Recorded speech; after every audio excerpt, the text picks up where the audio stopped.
Good morning to everyone who is here today, to our witnesses, to our guests who are here as well.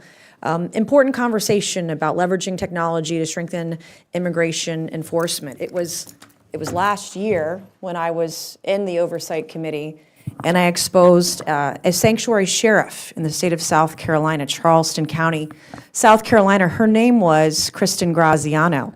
And I learned that she was not working with ICE at the time, and she was letting illegal immigrants who are here in our country illegally, criminals, because they break the law when they come into our country as soon as they cross that border illegally, it's a crime. But she was allowing rapists, pedophiles, molesters, murderers out onto the streets of South Carolina in my district, in my state, doing harm to women and girls. And so having this conversation today is more important than ever because we have to stop this. And I will say this, that illegal border crossings are down significantly now that Donald Trump is president. I believe the last stat I read was that they are down 90%. But anyway, when I was exposing what my sanctuary sheriff was doing last year, my lieutenant governor, Pam Yvette, stood silent. My attorney general, Alan Wilson, stood silent. I was literally one of the only people in South Carolina willing to stick my neck out, put my career on the line, my reputation on the line to make sure this kind of thing stopped. And so today we're going to have this hearing about using technology to minimize illegal immigration, to strengthen immigration enforcement. First of all, it's well documented the Biden administration used technology to facilitate the invasion of our nation by millions of illegal aliens, the CBP One app being just one example of this. Today's hearing will explore how technology can help strengthen the enforcement of our nation's immigration laws. Cutting-edge technology enhances immigration enforcement and reduces risks for immigration enforcement officials. From facial recognition software to data analytics, powered by artificial intelligence to GPS monitoring, advanced technologies empower U.S. Immigration and Customs Enforcement, or ICE, to track, apprehend, and deport illegal aliens in our country. And we know right now under the leadership of Donald Trump, under the leadership of Tom Homan, that we're trying to deport those who are here illegally as fast as we can. And I believe we don't have enough ICE agents right now to do that. We've got to make sure that ICE and Homeland Security have all the resources they need to do it as quickly as possible. Tracking illegal aliens and identifying threats to the homeland allows ICE to more effectively enforce our nation's immigration laws and remove those who are unlawfully present in the United States. Former President Biden and his Secretary of Homeland Security, Alejandro Mayorkas, willfully and intentionally unleashed an invasion of illegal aliens into the U.S. from around the world. We had more people crossing illegally into our country that were on the terrorist watch list than ever in the history of the United States over the last 4 years. Illegal aliens shepherded into the country by the Biden administration include terrorists, murderers, rapists, pedophiles, cartel members, drug traffickers, sex traffickers, child traffickers, human traffickers. Not exactly the kind of people you want roaming the streets of our communities. By systematically dismantling President Trump's policies from his first administration, the Biden administration flung the border wide open for any and all who wish to enter here, the U.S., illegally.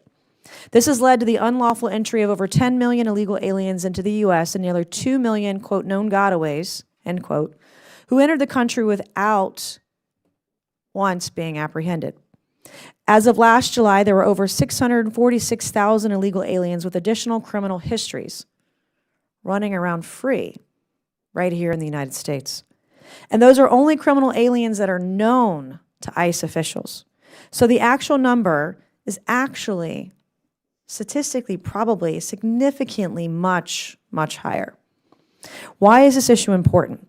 Why must we use all means at our disposal to identify, locate, and deport all illegal aliens in the U.S.? It's because the heinous nature of the crimes committed by those who enter the U.S. illegally and treat this nation as their own playground to get rich by selling human beings and illegal drugs while victimizing women and children.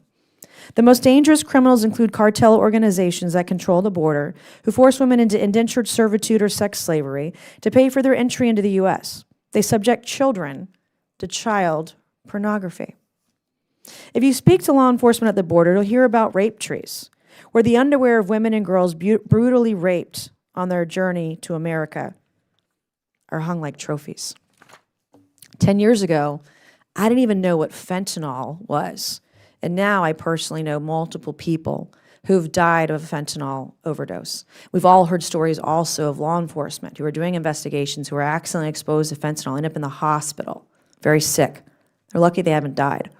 The Biden administration shoulders the blame for the record deaths of the American citizens, the record number of illegal aliens, and the record profits for drug cartels due to fentanyl and human trafficking. And we're talking about numbers, about the amount of money that the cartels have made off of drug trafficking and human trafficking, tens of billions of dollars, easily north of 60 or 70 billion dollars. They're making money off the U.S. because we let them.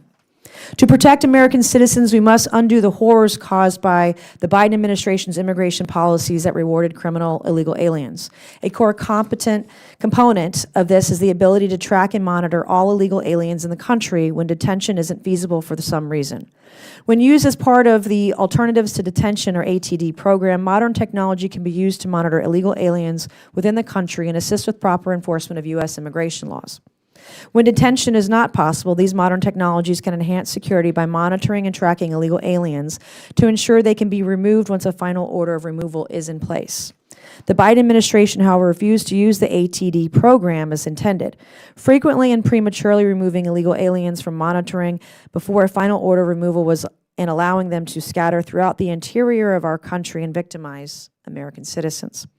For example, at the Biden administration's direction, one of the illegal aliens who murdered Jocelyn Nungare, a 12-year-old girl from Texas, who was raped and strangled to death. This is Jocelyn Nungare. I hope we never forget her name. We never forget her face. We never forget the horrors she endured as she was 12 years old.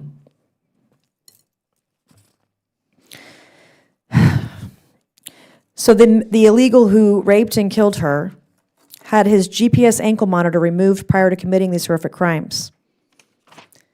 Jocelyn Nungare is the face of the horrors American women and girls are suffering at the hands of illegals that have been let in by the Joe Biden administration.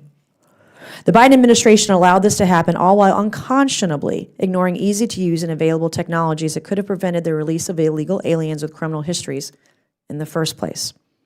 I look forward to the testimonies of our witnesses today, which include former ICE officials, to hear about their firsthand experience and suggestions on how we can leverage technology to strengthen immigration enforcement and facilitate the mass deportations Americans overwhelmingly support.